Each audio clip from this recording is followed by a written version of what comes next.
ng pertussis outbreak daw, syempre nag-worry din ako. Kasi kasama po ang mga maliliit na sanggol at ang mga immunocompromised, ang mga mahihina ang resistensya doon sa may risk na mahawahan ng pertussis. So ano nga ba ang pertussis? Sometimes sinatawag din itong whooping cough because of the characteristic na pag-ubo na nakikita nila sa mga pasyente na ito.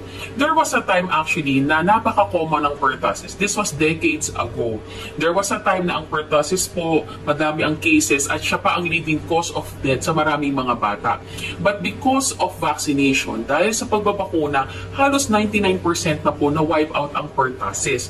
That is the reason why kapag meron pong nadedetect na mga cases ng pertussis, na mabahala tayo. Kasi it can only mean na bumababa ang dami ng mga tao na nagpapabakuna laban sa pertussis. Ang pertussis ay dulot ng isang bakterya at ito ay very contagious. Madali itong makahawa.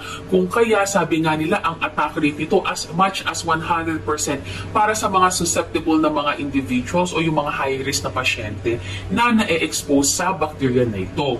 Ito ay usually nakukuha sa mga respiratory droplets. So kung isang pasyente ay mayroong infection ng pertussis, kapag siya ay umubo, bumahing o kaya naman ay nagsalita, pwede kasi niyang maibuga sa hangin ang bakterya at yung mga tao sa paligid pwedeng malanghap ang bakterya na ito at mahawahan sila.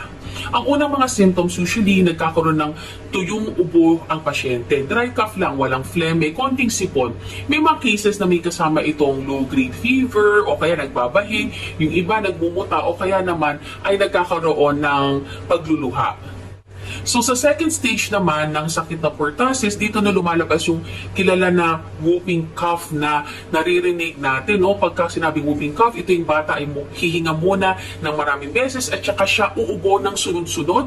At pagkatapos umubo, ito usually sinusundan ng kanyang pagsusuka. 2 weeks or up to about a few months mula nagsimula ang sakit, ang batang nagkaroon ng pertussis ay pero pwedeng magkaroon pa rin ng episodes ng kaunting pag-uubo, pero ito ay unti-unti nang mawawala eventually. Ang gamot laban sa pertussis ay antibiotics. Kung kaya't lagi ko nga pong sinasabi, kung kayo ay may nakikita na any symptom na similar sa pertussis or hindi kayo sure kung ano ba itong ubo or sipon ng inyong mga anak, dalhin niyo po agad sa inyong pediatrician upang ma-diagnose po agad ang inyong anak, lalo na po sa mga babies na wala pang bakuna. Na paraan upang maiwasan ang pertussis ay ang vaccination or ang pagbabakuna. Alam niyo po ba mga mommies at daddies na ang bakuna laban sa pertussis ay libre sa mga health centers? Ito po ay kasama doon sa pentavalent vaccine na ibinibigay sa mga babies less than 12 months. So kung familiar po kayo sa mga binibigay sa health center, ito yung penta, no? So nandun yung BTP, tapos, that's diphtheria, tetanus, pertussis. May kasama rin siyang hepatitis B at yung Haemophilus influenza B. So, kaya po penta. Doon po nakasama ang pertussis vaccine. Ang unang dose ng bakuna ay binibigay at a minimum age of 6 weeks. At kailangan po makakumpleto ng 3 doses ng pertussis vaccine si baby bago siya mag 1-year-old. Pagtungtong po ng 12 months hanggang 18 months, si baby ay dapat mabigyan ng booster dose ng DTP. Another booster dose ideally at 46 years old and another dose at 9 to 18 years old.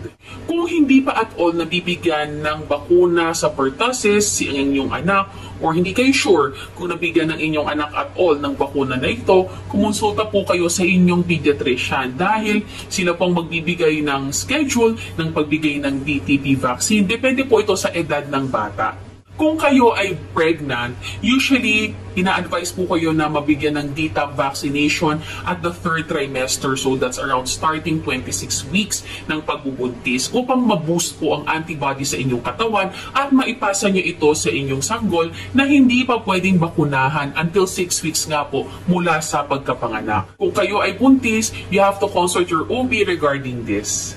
So that's the information regarding pertussis. I hope that would help you para hindi po tayo masyadong mag-worry at alam natin ang ating gagawin upang maiwasan ang kondisyon na ito. And as always, please consult your pediatrician for your baby's health. Practice po tayo ng proper hygiene, mag-face mask kung pupunta sa mataong lugar at iwasan ding dalhin pala si baby sa mga matataong lugar muna, lalo na kung siya ay kulang pa sa bakuna.